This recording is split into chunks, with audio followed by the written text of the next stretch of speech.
Hey, everybody, this is Amazing Fantasy Football. I, of course, am Josh, and that guy over there is. I'm Christopher. And Chrissy always is, and still calling him Christopher. Like, you're not Christopher Robin, dude. What's up with that? It's just I like to change it up on you just to keep you on your toes. Okay, cool. So we're Amazing Fantasy Football. Like I said, we are here today to talk about some murky pass catcher situations. Oh yeah, But first, how you doing today, Chris? I am doing amazing. Football is back. Life is Is good. it? Yeah, tonight's Thursday, the Hall of Fame game. Oh, I thought you said Cowboys. football was back, not some stuff I didn't care about. Oh please, negative Nancy over here. Football's back. Cowboys v Steelers. That's more or less all I know. Rudolph looked good for a drive or two, and that's about it. Okay. Like Josh said, it's not a whole lot to write home about, folks. It's a Hall of Fame game. I used to get super pumped for it, and then after like about 8 years of watching it, I'm just like, I don't care about any of these guys in this game. After a literal pandemic, after literal isolation, and after no preseason whatsoever, was it? There was some training camp last year. You still weren't hyped for the Hall of Fame game? Not a little bit of hype. Not little bitty Josh was like, "Yay, football!" No. No. Yep. Okay. Next segment. Let's move on to some news here. What do you got for news here, Chris? News. I got a whole spiel. No. We'll be concise today, folks, but it's kind of in a couple different spots here, so bear with me for a second. Let's start with Rawr. Tariq Cohen. Oh, you said bear, so I was Right there you go. Bears. Tariq I was Cohen. being a bear. Quote: Tariq Cohen is weeks away from returning from the ACL. Not good, leaving lots of targets available. It's a good point. They're talking about maybe he might miss like the first week or two or something. Right. From what I read, right? Yeah, I think that's a little more significant. Update on Eagles first round pick Devontae Smith. He is expected to miss 2 to 3 weeks with a sprained MCL, per sources. Smith underwent an MRI on Sunday that revealed the injury. This is from Adam Schefter on Twitter. Hey man, it's a rookie receiver, young quarterback. We'll see. Crucial time being missed. I think that's the most to be said about that. Being built between the quarterback and receiver for sure, which is supposed to be really their number one guy, maybe. Reestablishing rapport. Good point. Hey, maybe that helps. Shout out to Ari. I have no idea how to say his last name. Mirov on Twitter. He seems to be getting a lot of steam, competing with the likes of Shefty and all that. Giants. Okay. Wide receiver Kenny Golladay is expected to miss 2 to 3 weeks with a minor hamstring pull suffered in practice this week, as per P. Leonard and I don't know who said hamstring injuries are tricky, and Golladay has dealt with hamstring issues in the past, but this one is not considered significant. We'll talk about him later in the show. More news. A couple quick notes. Forgive me. Real quick. We're quick on Kenny Golladay. Mm-hmm. I mean, it's only 2 or 3 weeks. He has switched teams, so he's dealing with a new quarterback. And if these hamstring injuries continue, is he going to be like the next Alshon Jeffrey, where it's like, yeah, this guy could have been really great, but he just has hamstring problems like crazy, you know? Which is can be a thing with receivers. It really does. It's a real thing. The one thing I have to say about that is, maybe do some stretches before the game. Just saying. Thanks, Coach. Last couple things. This is also somewhat significant, in my opinion. Again, Shefty on Twitter. Colts head coach Frank Reich said Pro Bowl guard Quentin Nelson has a bone issue in his foot, like Carson Wentz. Oh, I missed that earlier this week. And he will undergo surgery today. Forgive me, that doesn't give me the weeks. I can click on that. Yesterday, the day before. No, I meant the weeks that he might miss. Okay, I don't have an update on that. Forgive me, folks. Last one. No, that was it. We're good. And so normally, I know I talk a lot about offensive lines, but like Quentin Nelson is one of the best guards in the league. If not the best. Top 5, probably? Might be like top 3. No, Zach Martin's better. I said top 3. You did, but you also said could be the best. I said maybe.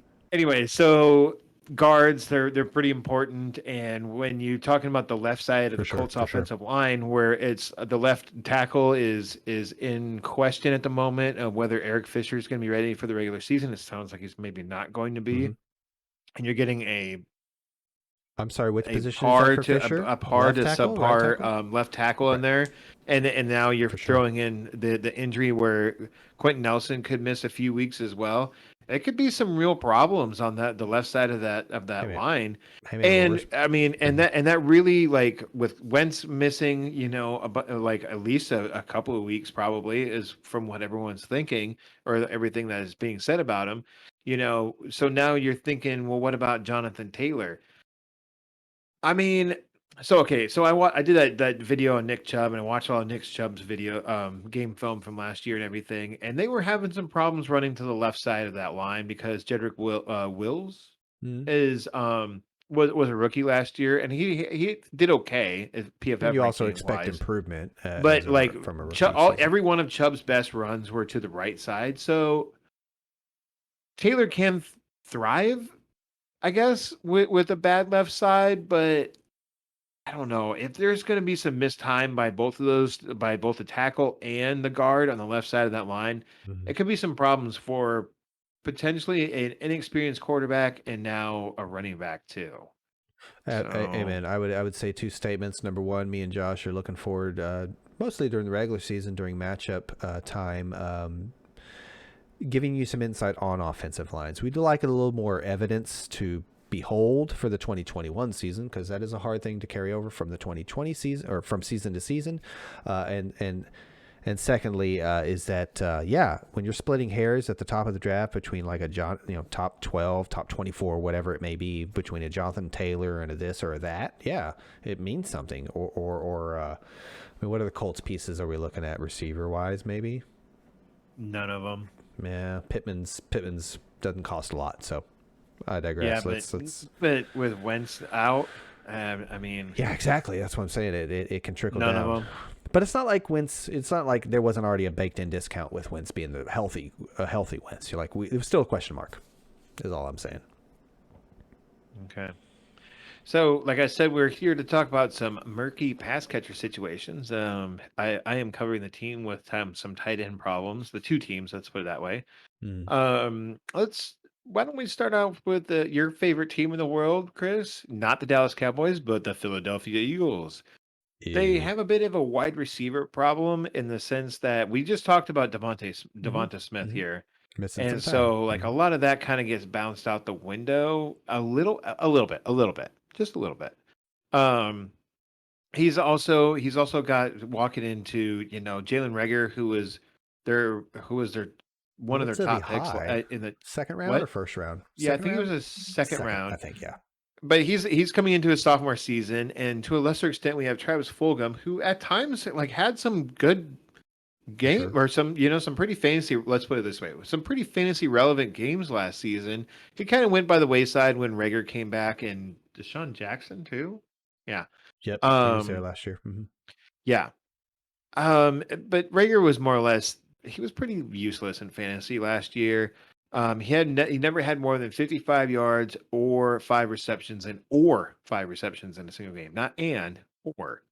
Yeah. So his best Yeah. game was It was five bleak. targets or five. Yeah, it's not good. Rager did miss 5 games, so there's that. But when your stat line is like 55 targets, 31 receptions, and almost 400 Mm-hmm. yards and one touchdown I mean, in 9 games, or I'm sorry, in 11 games, that's not really all that good. a big example of a rookie not getting a rookie getting an abbreviated off season. Who knows? Could be, but Mm-hmm. there was some rookies that excelled too. So and Rager's stats and his usage didn't really change all that much with Jalen Hurts coming in towards the end of the season. Okay. And Oh yeah. I mean that's just like with that low stat line, I'm really not all that interested in Jalen Rager. And so I'm gonna let's move on to Devonta Smith because I do have some stuff written down about him, and Mm-hmm.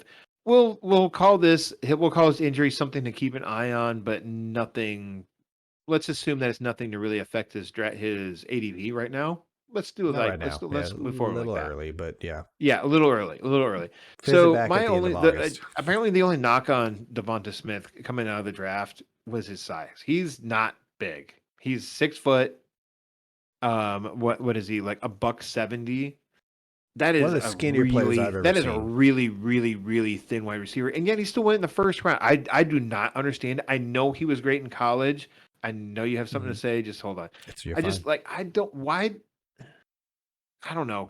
There's a lot of college receivers that are elite in college that don't amount to anything in the NFL. Go ahead. I was just going to say the one player that comes to mind in terms of size reference that obviously is on the positive side of comparisons is Marvin Harrison. I think he played in his heyday in the NFL at 175. That's saying something. Okay. So that's all I was going to say. Just that was the one player reference that kind of came to mind in terms of if you really want to kind of give him a super ceiling outcome, one of the best to ever do Yeah. it, Marvin Harrison. You know what? You're absolutely right. 6 foot 179. But this injury is concerning at this point in the year, a little As bit. far as we know, Devonta Smith has not been indicted for murder, like Marvin Oh my Harrison. goodness, yeah, it's no. Or I'm sorry, investigated. I don't want to say I forgot Okay. about that. I just go ahead. Yeah, that's weird. So here's the problem with Smith and Rager is that, and I think it's Jalen Hurts. Yeah, he threw for over 1,000 yards in 5 games, and if you extrapolate that out and it's in blah blah blah blah blah, the real problem is that he That's a only good threw point. for 52% of his he only completed 52% of his passes Mm-hmm. in those 5 games. It was a lot of legs. And it's just a continuation from his college of stats, more or less, too. He wasn't that accurate as a college passer either. Now, before anyone says anything, I know Josh Allen came in the league the same way. He wasn't very accurate in college. That could have just been due to a lack of wide receiver talent around him. You could not say that about Jalen Hurts. He played with Devonta Smith in Alabama. He played with CeeDee Lamb in Oklahoma. You cannot say that he was lacking in wide receiver talent in the 2 college stops that he had before the NFL. He And was just he had accuracy problems in college. look what happens when Uh, Diggs shows up in Buffalo too. yeah. So here's the thing. Devonta Smith is coming off the board at wide receiver 30. That's at like pick 706 right now, as of right now. Are you in on Devonta Smith at wide receiver 30 at 706? Injury aside. Injury aside. Which is fair with that What do you ADP. think? I don't think there's been enough time for that ADP to move. I think I'm out because of how I feel about Hurts. Now my here's some reaction. guys that are going behind him who I personally would much rather have. Yep. I think And we're these on are the same all wide page here. receivers Yeah. too. Mm-hmm. Cortland Sutton, Laviska Shenault, Debo Samuel, Jerry Judy. Weirdly, the 2 of those guys are on the same team. Curtis Samuel, et cetera, et cetera. I'm a little All those concerned about guys Debo, are but yeah. going. Mm-hmm. They're all going behind Devonta Smith. Yeah, none of them are probably going to be elite wide receivers, but I would much rather have pretty much all of them. You know, if you wanted to put Devonta Smith in the category of like maybe a Jerry Judy or like maybe the Curtis Samuel, like the same tier. Sorry, I said category, but the same like tier.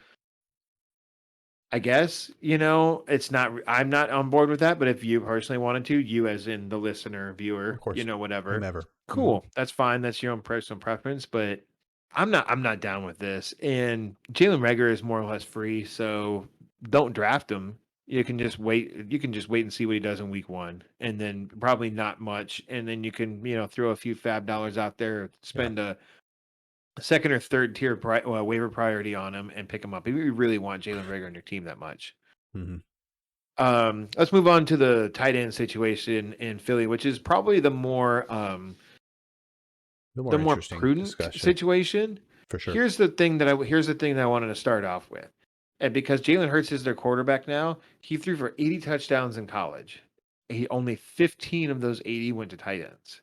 Now, that's not necessarily indicative of Yeah, because the Hurts Alabama not using tight ends, and all. but at the same time, it's also a knock against him. And here's what Goddard did. I'm going to start with Goddard first. Here's what he did when he played with Jalen Hurts at the end of the 2020 season. It was only 3.5 games, but he only racked up 5.43 targets in those 3.5 games. You know what Ertz did? He racked up 5.65 targets in 4.25 games with Jalen Hurts. Mm-hmm. Mm-hmm.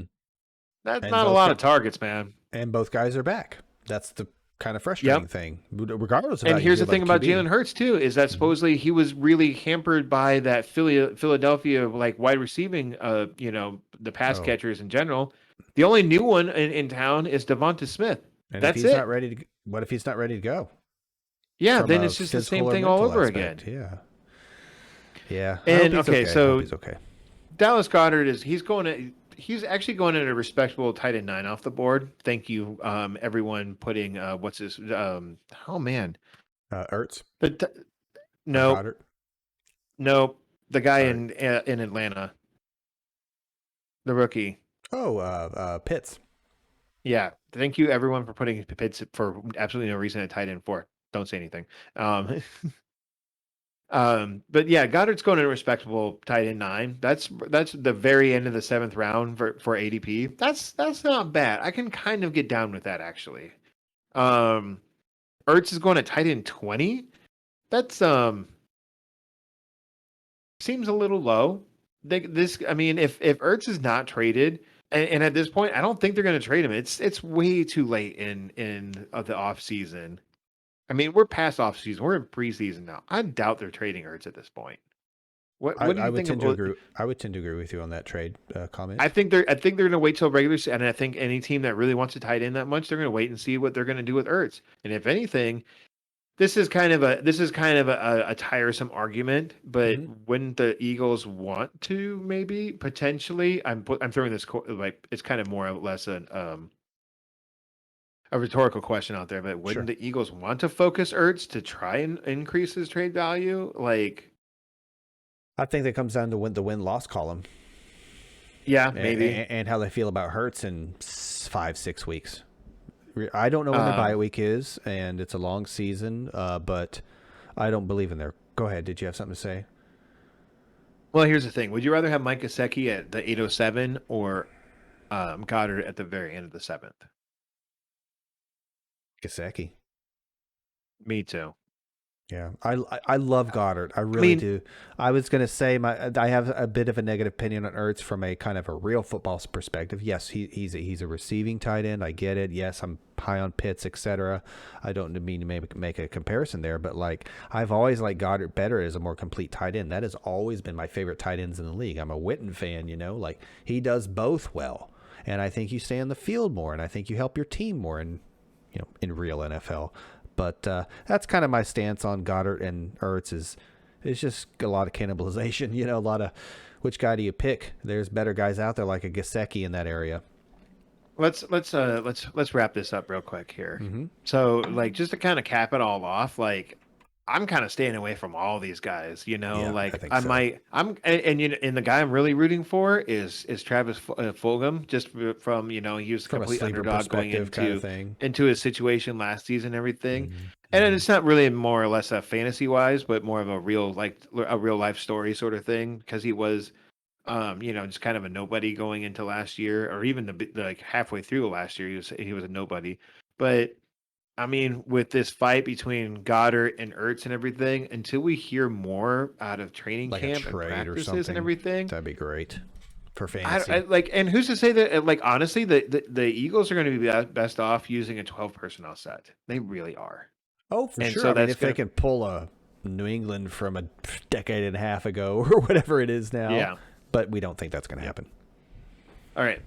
Who's the first team that murky situation that you wanted to talk about here? Stay in the same state. Let's go with the Pittsburgh Steelers. This is as Josh mentioned earlier in the show. I've got just about 98% receivers. A little bit of mention about a tight end battle later in the show, but mostly I've got Oh, receivers.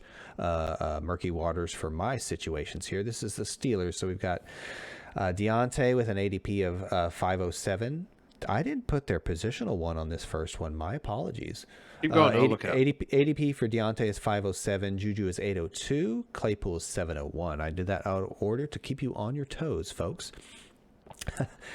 So when I started researching this show and this particular situation, my thought immediately went to how often has Big Ben supported a two or three fantasy valid wide receivers, if not, Excellent.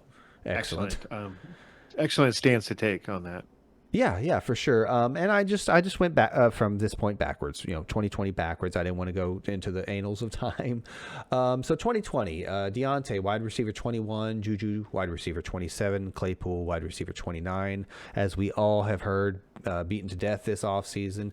That was an unhealthy Ben and kind of no run game. Offensive line injuries. Now they've lost offensive line, so that is important to keep in mind. It's not a positive necessarily. 2019, Deontay, rookie season, led with 59 catches.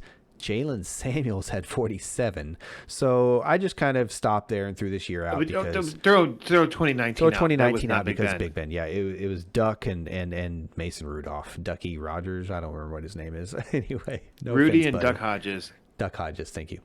2018, Juju finishes as wide receiver 10. AB finishes as wide receiver 2. This is by points per game, folks, because I kind of wanted to leave injuries out of it, although both these guys were very consistent in those years. I was gonna say I thought Juju was like 8th overall in it was the 8th wide receiver. This is half point. I guess I didn't mention that fantasy finishes. Yeah, we always do half. I thought he was, and I could be mistaken. Keep going. 2017, AB, wide receiver 1. Juju, wide receiver 16. Martavius Bryant.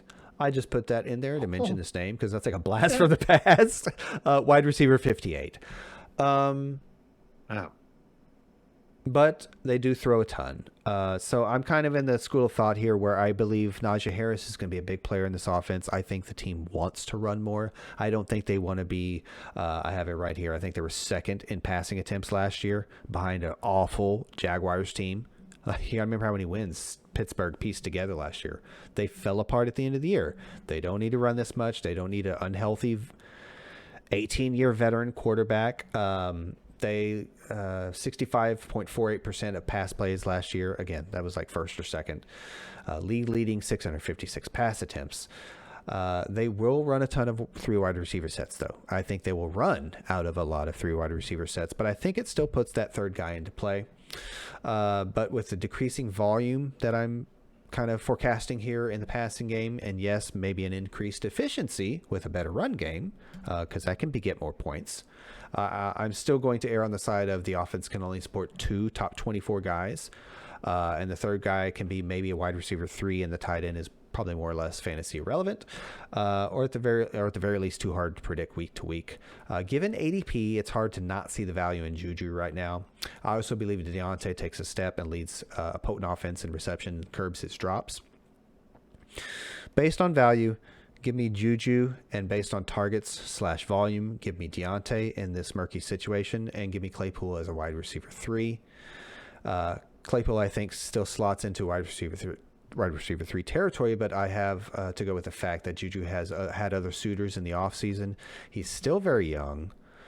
Big Ben's arm isn't what it used to be, so I like Deontay's route running and Juju's slot role to get the vast majority of these targets and kind of leave Claypool hanging out there as a wide receiver 3.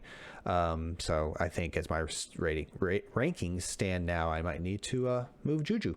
So that's where I stand on this murky wide receiver core. do you know where they're going in ADP? Not positionally. I mentioned their ADP at the beginning, but I didn't mention their You positional did. ADP. Positionally, that's what I was looking at. I'm sorry. For sure. My No, we bad. wanted an update on that. Go ahead. Oh, I do have it, sir. Why did I put it down here? Wide receiver. No, that was last year. I do not. Go ahead. Go ahead. That was last year's finish. Go ahead. Oh, never mind. No, it's fine. It's Deontay, then Juju, then Claypool. I don't think they finished that way. I think it's Claypool on top and Juju and then Deontay. Yeah, I remember doing these notes and remember back to your Claypool opinion. What was interesting about doing these notes and this research was it changed my opinion on Juju. That's a good value. And I think they got a good real life contract. Because he's going in the 9th, you said, right? 802. 802. Oh, I think he's risen like a round. I think he was going in the 9th. Okay. Hey, maybe I'm one of those dudes. You know?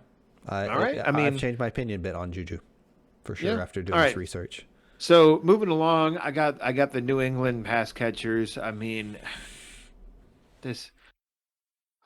I don't know how you drunkenly got me to agree to like this or my next team after this which is the Bucks. But yeah, Chris and I got a little drunk last week, I and I have no idea somehow what he's got talking talked about. into the New England pass catchers and the Bucks pass catchers, and I don't know what I did. Like, I feel like I'm being punished. Water.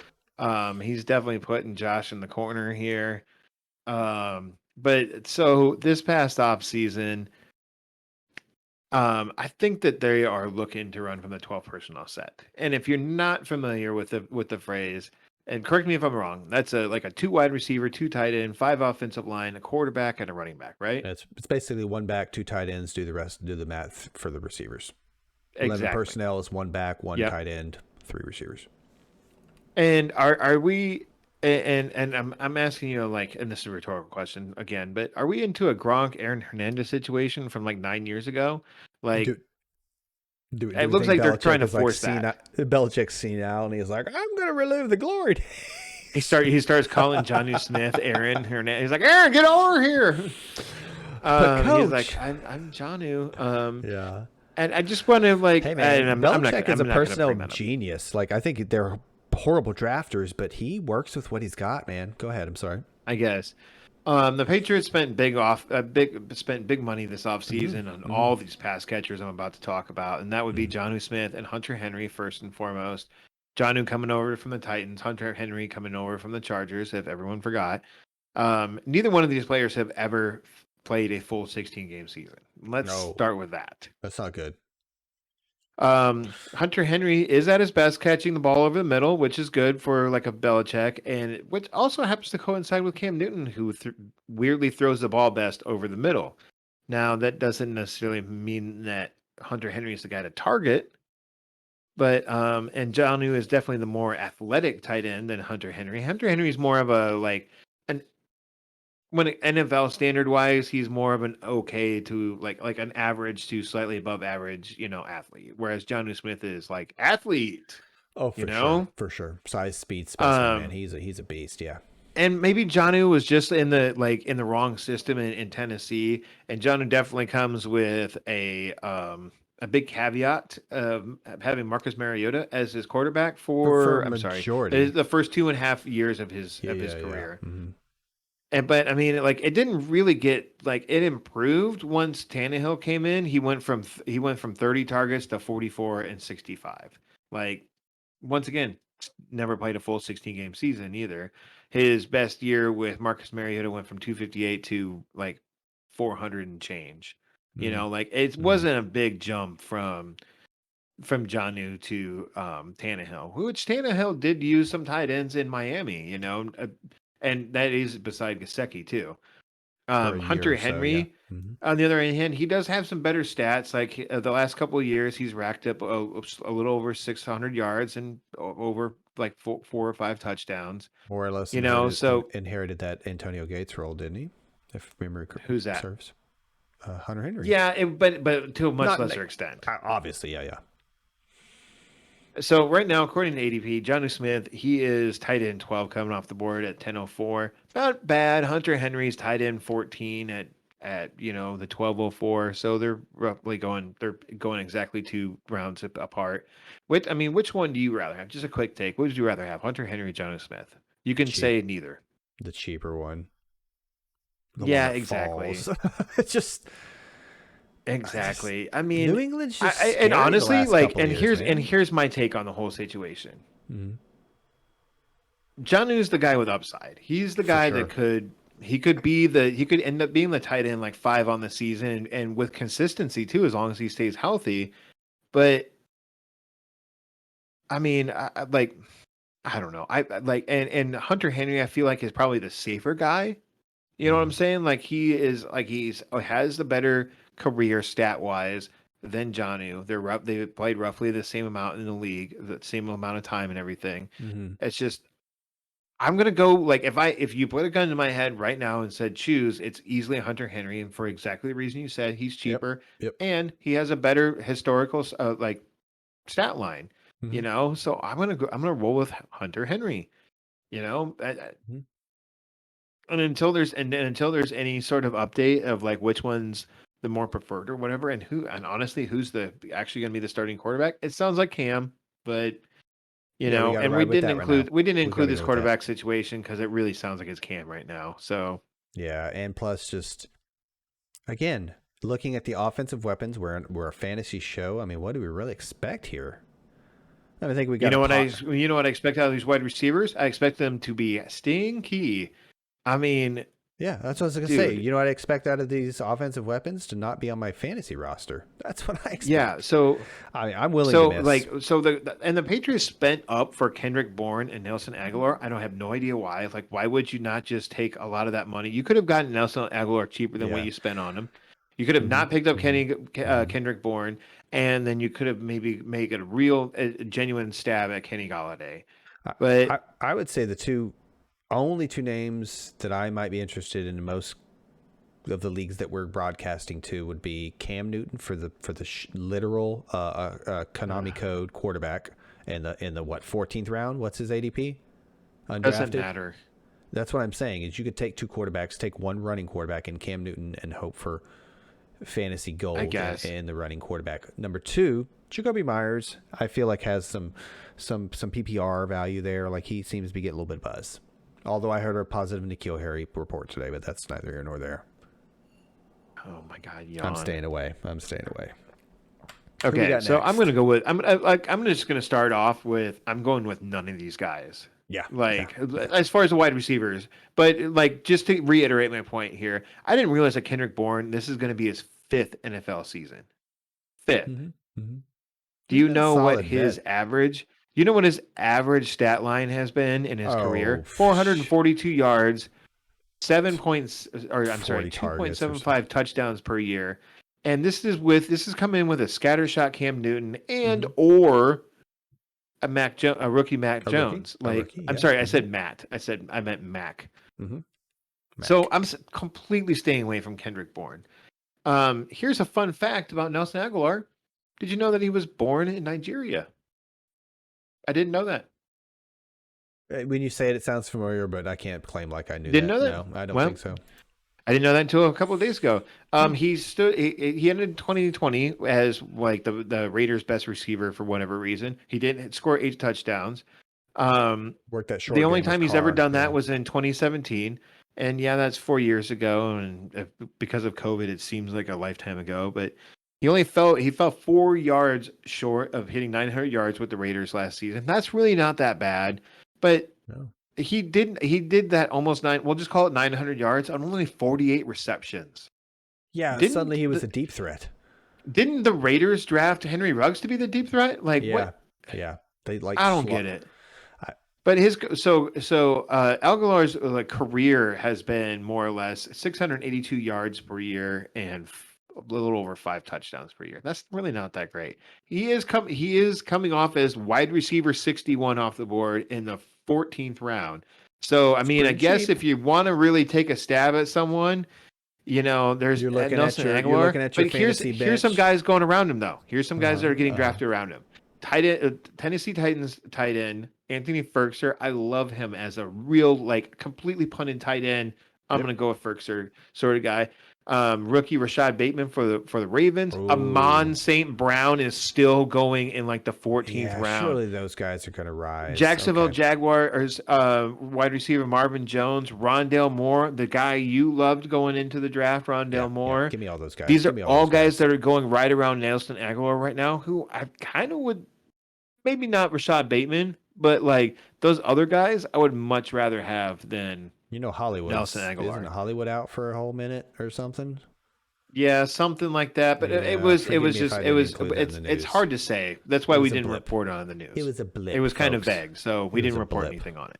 I like the blip term. So that's more or less kind of stay away from a lot of these guys. Maybe if you wanted to take a stab at Hunter Henry or Nelson Aguilar, sure. Because Hmm. I mean, Nelson Aguilar is the alpha there as Oh, of right for now. sure, for sure. If that So ADP I mean, is if free, you're taking a number one wide receiver on any NFL team in the 14th round, I mean that's not a bad deal, I guess. yeah, He's like your wide receiver and like then take your 7, you know? kicker and defense, and you're done. Yeah, yeah. That's like almost the end of the freaking draft. Yeah, Yeah. exactly. All That's right. not terrible. That's not really not terrible, but I would much rather take a stab at Amon-Ra St. Brown. Like, oh, so much. Oh yeah, all those Um, guys you mentioned, all those guys. Yeah. They might be gone at What's that your point. next? What's your next situation? Well, it's Steelers v Cowboys tonight for the Hall of Fame game. So we're going to move right on from to the Dallas Cowboys, like my shirt says. I'm going to mention the ADP, and I do have the positional ADP in every single one of my notes from here forward, I believe. Amari is going off the board as wide receiver 16 at the 408 overall. That's the 408 wide receiver 16 CD. Is wide receiver 11 at the 310 overall. He passed Yes. Allen Robinson. Yes. This is getting a little out of hand, folks. Hey, I'm No. all for the player himself. Anyway. Gallup, wide receiver 53 at the 1201. Jarwin, tight end 22 at the 1501. Dalton Schultz is free. As my notes read here, I love Jarwin's ADP right off the bat there. I think that's a steal, talking about Ferkser and things like that. I'm right there with you, man. I understand. Right there with you. I understand. I think he's being forgotten about. I do too. I think Schultz needs to be mentioned, and we'll get to that. But let me continue on. I hate CD's ADP. Is my first two notes. Problem is, it may not change much. CD might stay right where he's at. He might, God forbid, go up more. Volume is the king here in the Dallas offense. I'm a Dallas fan, but we're all fantasy football fans, and we've watched what the offense can do over the past year and a half or so with this lineup of receivers. Can Dak, Kellen Moore, the offensive coordinator, and this O-line, and of course the other pass catchers support this many viable fantasy options? Because I think we all can understand that a good quarterback, good running back, good offensive line can raise all ships raise with the tide. Mainly, most importantly in this conversation, CD and Amari. What do we believe can happen there? I thought I had more on them right there. I digress.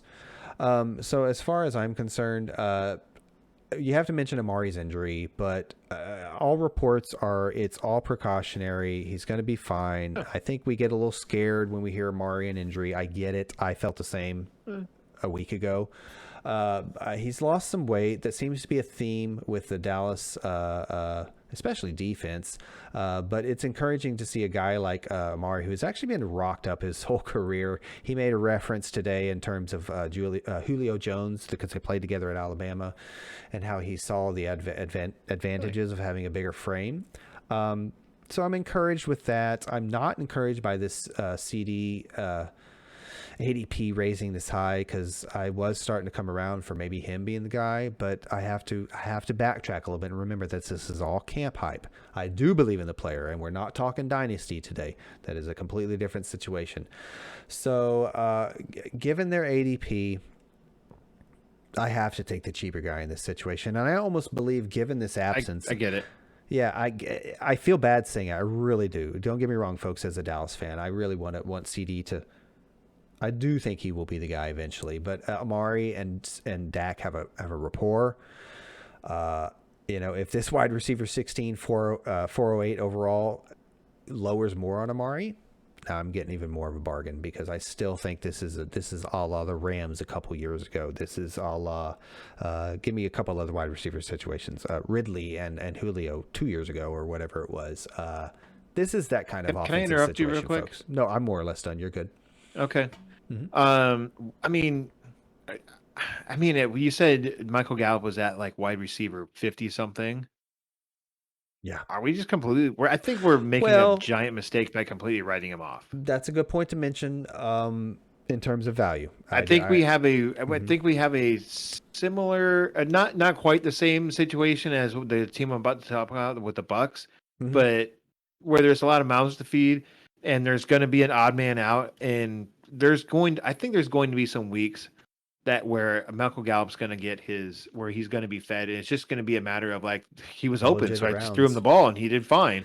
He's a fine wide receiver. He's probably a wide receiver 2 on any team. The Cowboys happened to fall into CeeDee Lamb last year, and they were just like, yeah, what can we pass this guy up? To that point, assuming a healthy Dak, I think we can see that wide receiver 53 from Gallup raising to a wide receiver 36 and above, like you said, like a Tampa situation. Like, I don't think it's going to get that high by the time the season starts, and I think not his ADP where he finishes. Not his ADP where he finishes. I think he could be a legit wide receiver 3. even if the So other two guys here's stay something healthy. I'm sorry I don't have. I should have wrote down where I read this because Hmm. it deserves it. Like it's a really great analogy, and why this particular writer. I really wish I would have wrote it down, Hmm. but he made it out to be like CeeDee Lamb is the guy that's going to be a home run in any particular game, and is probably going to be more often than not, whether it's actually getting touchdowns or he's just racking up catches and yards. Amari Cooper is the guy who's going to get you the singles, doubles, and contribute and whatever. He's still, yes, he's still a valid member of the team, and he's still going to be fantasy relevant.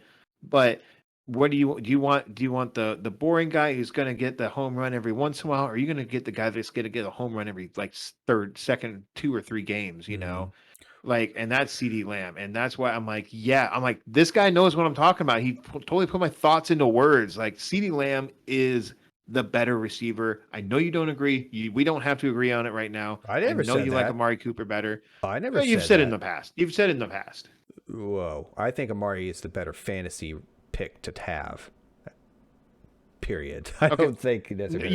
you have said in the past Do where I you thought also think Amari Amari Cooper could was very the well better end up the receiver. Cowboys' quote #1 in terms of touchdowns or yards? Whatever. Sure, he could, but Oh that yeah, doesn't mean well, I of don't course think that's CD's the possible. better player. CD is He getting is. Dez comparisons in camp. Dez has was getting rave reviews in training camp year in and year out. What he would do, what the show he would put on, and yeah, he's kind of a showman. CD is getting those same comparisons. Is to your point? Is yes, he is going to be that In guy. that respect, He's okay. going to be Dez. He's going to be Michael Irvin. He's going to be number 88. He's going to be every bit of Oh that no. player. I now now I don't Talking like about CD fantasy. anymore. I'm just talking about fantasy 2021, and I'm Okay. still. Me and you are on both the same fence. I'm just on the Amari side, and you're on the CD side. But I'm telling you, man, give me a couple weeks, and we'll see. But I You don't know what's think weird is we could both be right I know. That's very what I'm getting easily. at. That's why I think it was very important that you mentioned Gallup's wide receiver 53, 1201 overall ADP, is that I think that wide receiver 53 is going to be much closer to wide receiver 36 at the end of the day with healthy Dak. Yeah, I think there's a lot of value I there. kind of glossed over it, and I think you mentioned a good point there. I would just come full circle real quick to CD's rising ADP. That's what it comes down to, folks. Those other guys, I think we're like I an think we're Allen probably Robinson that or a it's ceiling. McLaren at that area of the draft. That maybe I can get a cheaper guy there. I really think that we're at CD ceiling. I don't see him riding this thing any higher. Oh, I hope And you're if he right, man. does, I hope and you're I'm right. sorry, where is he going right now as far as like round and pick wise?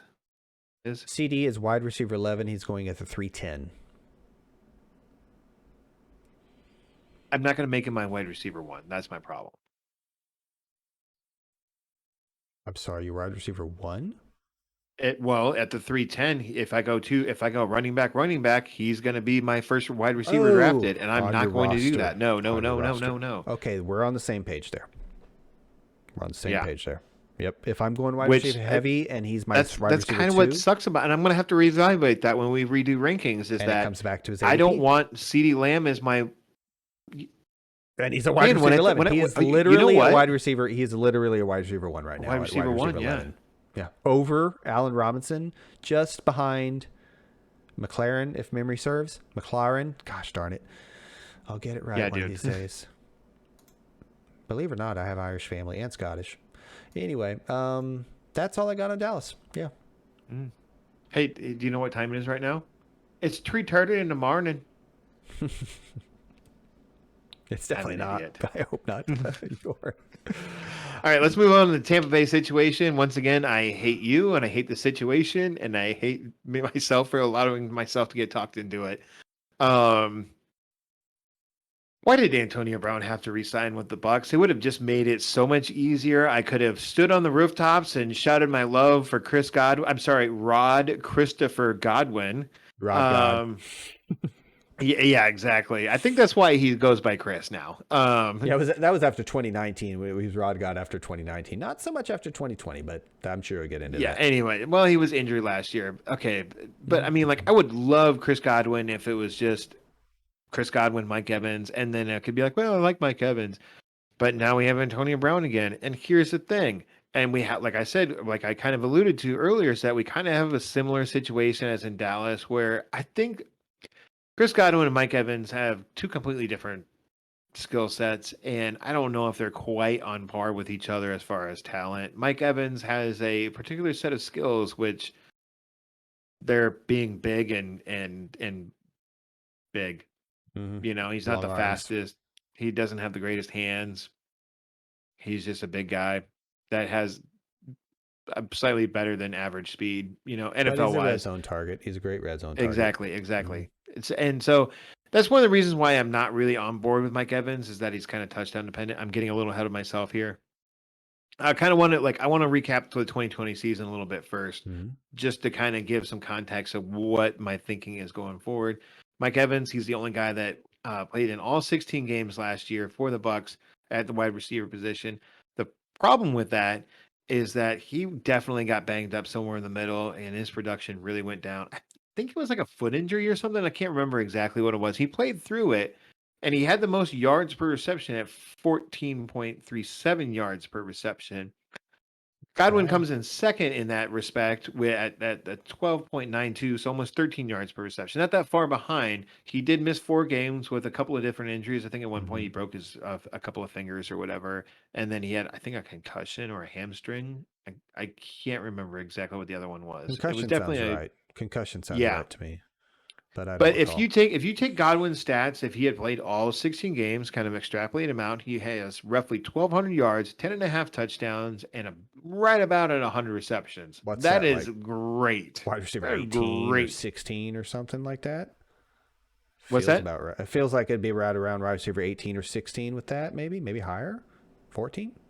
If he would have finished the year with all 16 games at 1,200 yards and 10 and a half touchdowns and almost 100 Oh, receptions, he would have been like the wide receiver, like a top five wide receiver. oh, really? Okay, my bad. Yes, had he played in all 16 games, but he didn't. He only I played in understand. 12. Yeah, extrapolated, of course. Yeah. So there's that, and you can kind of allude to who my favorite is on this in this list. And as we know, AB Antonio Brown, he spent the first half of the 2020 season suspended for being a knucklehead. We won't go into that. We're talking about fantasy football here. But if he would have played the entire season, if we take those 18 games and more or less double it, he would have had 120 targets. That's not bad. 120 targets. I mean, that now you have three wide receivers, all three of them with over 100 targets. That's not bad at all.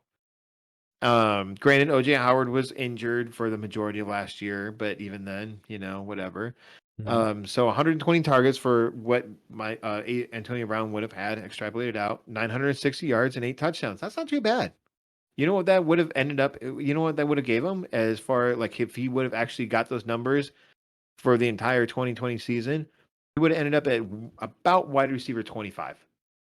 You know where he's going right now? He's going at wide receiver 40. Mike Evans, he's going at wide receiver 15 in the at the 405. Chris Godwin is wide receiver 17 at the Hmm. 407. It's two Evans picks. is going slightly ahead of Godwin. And so, like we were talking about earlier, usually the school of thought is if two guys are going real close to each other, Take the cheaper do one. we go with the cheaper one. And I think Chris Godwin has some more talent. Yeah. I think if he stays healthy for the entire season, he will end up being the better guy to have. And in the fourth round, you could easily make. I really stress people should take Chris Godwin over Mike Evans. But if either one of these guys could easily be a nice wide receiver too for your team. If they, And yeah. Chris Hmm. Godwin could, and I think Chris Godwin is the one that could easily finish as a wide receiver one. Could, maybe not, but could. But Antonio Brown, and here's really where the value is. Like I already said, I mean, you're getting a guy who could flirt with being a wide receiver two in the beginning of the or like about the middle of the ninth round. Yeah. That's money all day long. Yeah. His stats might regress a little bit, and that is a Hmm. negative regression for those keeping track. Um, just because he's a year older and he is in his 30s now. He's in his early 30s, but still. I know Tom Brady really likes Antonio Brown and yada yada yada, but I think Chris Godwin is his talent is going to rise above the other two, and I think he is the guy to have. And in the fourth round, the mid fourth round, that's not a bad price at all. What say Hmm. you, sir?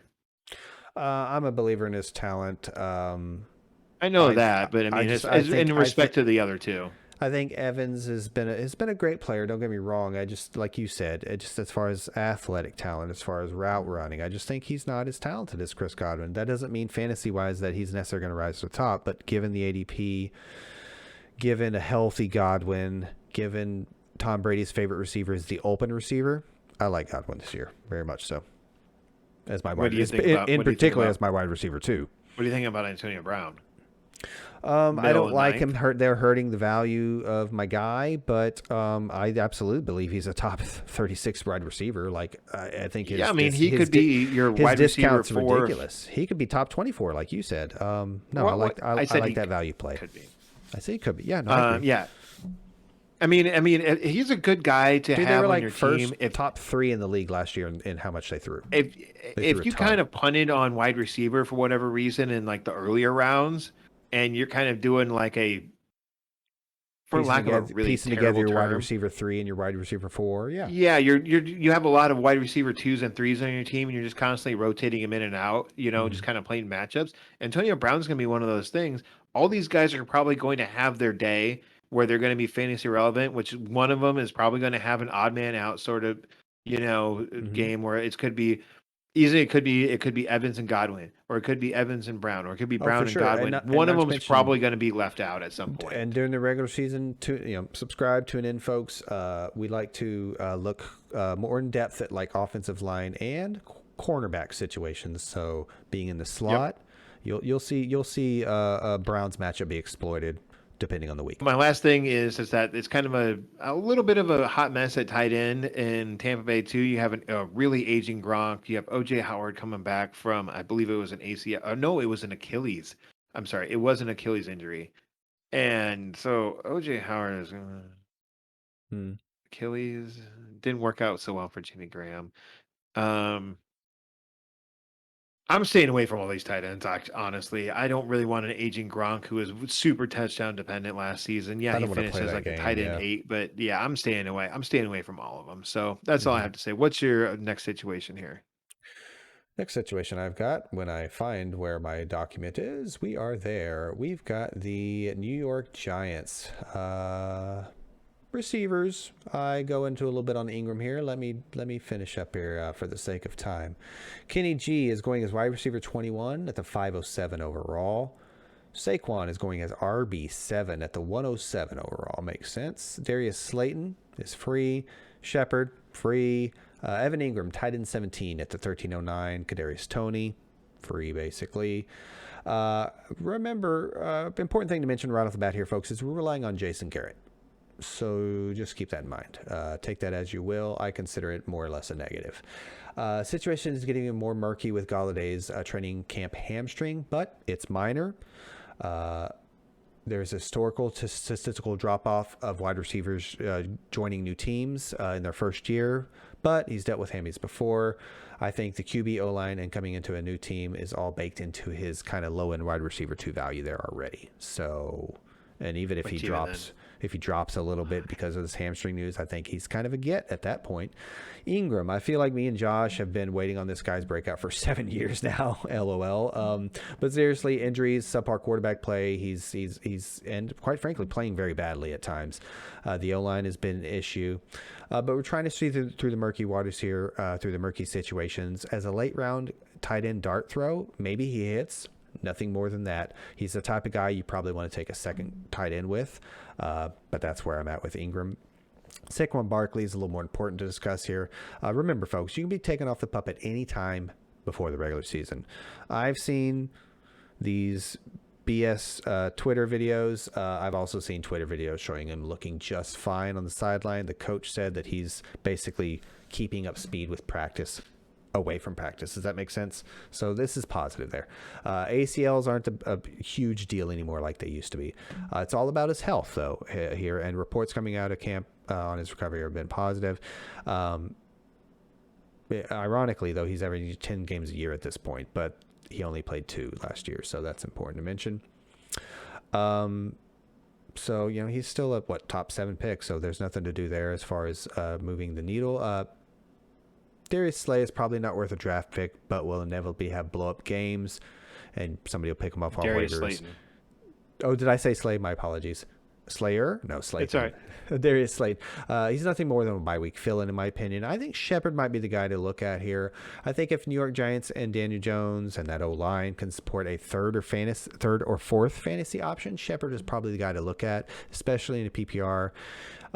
He's missed some time. That's kind of the theme here with a lot of with Barkley and Shepard. Only 22 games played in the last 2 years.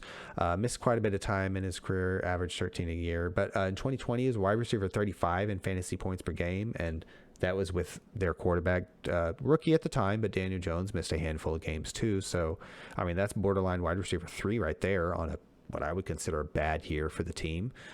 So who knows? Shepard might be a bargain at that value. Kadarius Toney is the only other honorable mention here. He's a rookie. I don't expect a lot from him. I feel like he's Urban Meyer's toy, like his Percy Harvin, Curtis Samuel kind of role there. More of a best ball guy, kind of like Darius Slay is, kind of an upside play, big play guy. I did it again. Darius Slayton. It's cool. I find it funny. But I typed it that way twice. That's what's funny to me. Anyway, it's going to be You an know what uphill this battle. is? This is your Javonte Williams. Right. No, it won't be. It's going to be an uphill battle for Kadarius Toney. The team just invested heavily in Galladay, as we discussed earlier. I think if Kenny Galladay isn't ready to go, I think it's going to be more like a Shepard, Slayton, Ingram, and Barkley will pick up the slack. Remember, Barkley could very well be sitting on another 90-catch season, folks. There's nothing to worry about with his injury just yet. So that's where I'm at with New York Murky situation. I think Shepard might be the bargain. And Barkley's needles moved a little bit in ADP, but there's no reason to panic. Let's consider him still a top 5 to 7 back. And Ingram might be a nice dart throw if you want to really punt and take 2 tight ends. I'm sorry. I was listening, but I don't remember. I'm very tired. Where is Sterling Shepard going again? I didn't have his overall, but I've got his wide receiver. Where is it?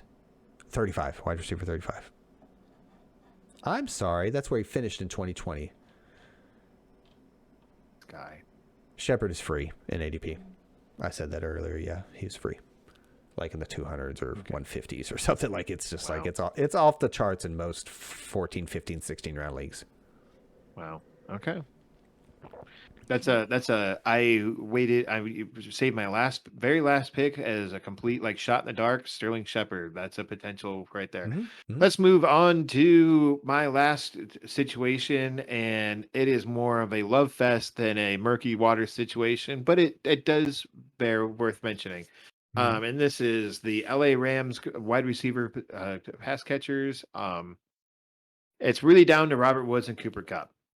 Woods is going at wide receiver 18, which is the very end of the fourth round. Kupp is wide receiver 20 at the end of the fifth, or the beginning of the beginning of the fifth. Once again, if you got 2 guys that are real close together, you should go with the cheaper one. In this case, again, it is Cooper Kupp that I like. I like Kupp's talent a little bit more than Robert Woods. I think, I did that film study on Woods, and I was just like, I walked away from it never really being all that wowed by him, and maybe that was just because of Jared Goff. I will give him that caveat there. Right. But Matthew Stafford is his quarterback now, and we both love, and probably me more than you, love Matthew Stafford. Love Matthew Stafford. So both these guys could could revert back to their 2019 form, and really with Woods, the only problem with his 2019 season was he only ended up with 2 touchdowns. And Yeah. Woods he's never actually topped 6 touchdowns in a season, but he's done that twice. He could do that. He could do that with Stafford. Yeah. He's going to probably have to do it from more of a distance because he's not the tallest, if memory serves correct. He's not the tallest wide receiver. But let's just kind of take a quick trip down memory lane to these 2019 seasons for both these guys because they are good. Kupp was a wide receiver 4 in half PPR in 2019. Pardon me. Part of the reason how I got to that championship, and so Kupp, he had 94 receptions, over 1,100 yards and 10 touchdowns as part of how he got to that wide receiver 4. And Woods ended up in 2019 with about the same stat line. He had 90 receptions. It was more or less the same stat line. Only Woods ended up with 2 touchdowns, and Kupp ended up with 10. And like I said, Woods could easily end up with closer to, he could probably top that 6 touchdown total and get up to like 8 this season. And Mhm. they could easily both, I could really see a world where they're both top 10 wide receivers. Like Maybe a bit of Dallas. a stretch, Like Dallas. but I'd say it's top 12. I'd say top 12 before I'd say top 10, but it's a stretch. kind of I like just and I Dallas. said there's a chance. There's a chance. I didn't say it's a good chance, and I just said that there is a world and the infinite possibilities that they're both top 10 wide receivers. It could easily happen. Pick one to do that, Dallas or Rams. If Rams. you hmm, hmm. Okay. And the only reason I say that is because I think that Michael Gallup is just good enough To Michael Gallup siphon is good some enough away. from both of them. And same with Blake Jarwin as well. Whereas Tyler Higbee, I don't think is as good as Blake Jarwin, and I don't think Van Jefferson, at least from But what on the we've seen flips, so far, hmm is as hmm good as Michael Gallup. So for therefore, sure. it could No, be. no, no. Yeah. But on the flip side of the But speaking argument, of, who, speaking of Van oh, go Jefferson, ahead. I'm let's just sorry. do a quick pop in Sure, on him. The sure. the Rams did spend a second round pick on him last season. He Hmm. didn't really do much last year. It's not even really worth mentioning what he did. And he's going free right now. So he's more of a guy like he's free, If so you don't draft him. if you Don't like the draft him. offense, right, right, But right. he's a guy to keep. He's a guy to like, and then I know Take a on shot. Yahoo where you can like flag players and you can just kind of watch their process, and free agency, fantasy free agency that is. That's a guy to do that for. Maybe just because he could be a nice bye week fill in because he is on a Matthew Stafford offense, and Matthew That Stafford could has had 3 fantasy relevant wide receivers at the same time in his mm, career. Now they, like the third one was like, wide receiver 36, but still was it Amendola? doesn't say nothing saying that Van Jefferson can't be that way too. Sure, What's your true. last situation, Chris? We got to get rolling. For the sake of time, we're going to move along real quickly, folks. I have the Miami Dolphins wide receivers to go through real quick here. Will Fuller is going off the board as wide receiver 38 at the 903 overall. Jalen Waddle, wide receiver 45 at the 1006 overall. Devontae Parker, wide receiver 53 at the 1202 overall. Immediately, that wide receiver 53 sounds real reminiscent of Gallup's ADP. I'm taking Gallup all day in that situation. I don't think Parker's going to be able to be fantasy supported here. I think the two to talk about is Fuller versus Waddle. Fuller, first of all, you have to mention he's suspended for a game. And contrary to our point about taking the cheaper guy, I'm going Fuller all day here. In fact, I kind of hope Waddle shows out in like the preseason in like a game, and then they like shelf him, and then everybody gets all hyped up about Waddle. I'm taking Fuller as the more or less the alpha receiver in this offense. I have a little trepidation with Tua.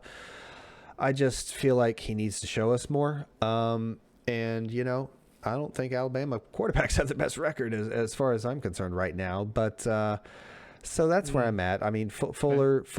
We all know the story with Fuller. A lot of missed time, a lot of inconsistencies. I glanced at his career statistics. He had some really bad catch rate in the beginning of his career. Again, he had a lot of missed time throughout. I mean, we're talking 14 games, 10 games, 7 games, 11 games, and 11 games last year. The nice thing is 11 games last year was due to suspension. However, people have speculated was this because of performance enhancing drugs. I don't know. Yeah. What I do know is he had his career high in touchdowns of 8 and a career high in 16.6, and he really seemed to put it together mentally, as far as I'm concerned, and route running.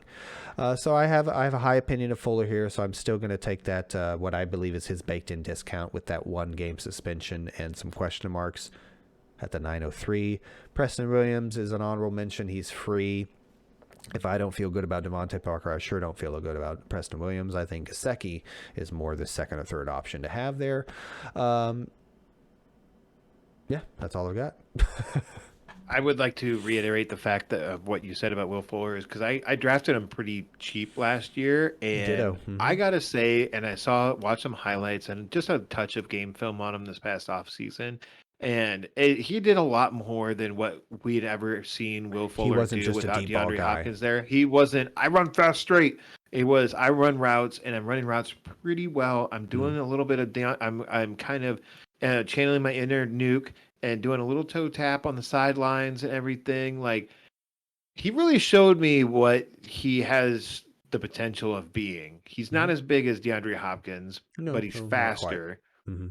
And yeah, I mean, yeah, he's gonna miss that game. And I'm sorry, he's going in the ninth round. Is that what you said? Yep, 903. Yeah. Yeah. Sign me up. And I think there was another player I forgot to mention this about. I digress. Fuller's playing for a Jakeem Grant. contract. No. Fuller's playing for a contract. Contract year Yeah, he receivers, he was a dude. 1 year rental. But I'm just saying, dude's in a contract year. They tend to I mean, perform well. it's a It tire what's adage, but what's the term? Yeah. Anyway, adage is a good term. cliche. Yes. Narrative. That's it. It's a narrative. Whether you subscribe to Yeah, narrative or I not said is up adage. I to you. meant narrative. Yeah, yeah. Anyways, so that's more or less it, right? Yeah, that's all I got for the Dolphins.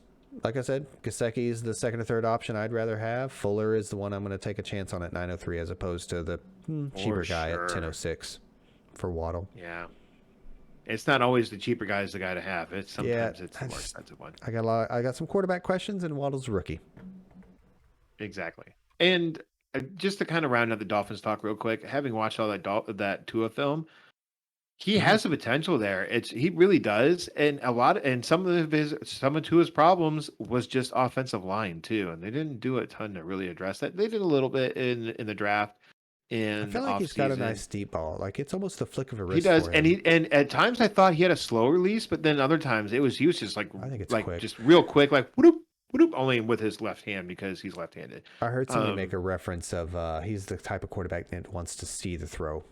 He's not so anticipatory. He doesn't anticipate as well as like your top yeah, end guys, like your that is Brady's a and knock your against him. yeah. He lacks some There's anticipation, quarterbacks who've but we're had not good talking about careers. Tua here, Right, so right.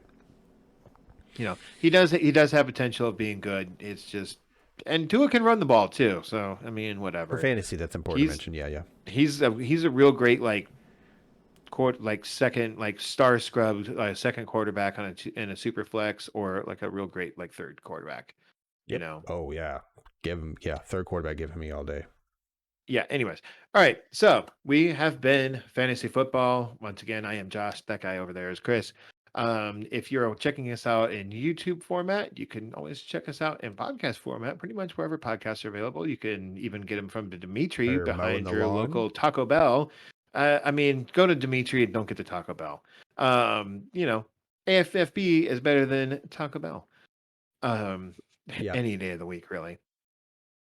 If you Agreed. are listening to us in podcast format, you can check us out on YouTube, um, and in the show notes we will have links to our Discord channel. We encourage everyone to join. We are trying to get a nice community together if we can. You Mm-hmm. know, if you like us, like him more than me. I'm not a very good person, I guess. So they tell me. Um, Jump in Discord. Get some and fantasy chatter going.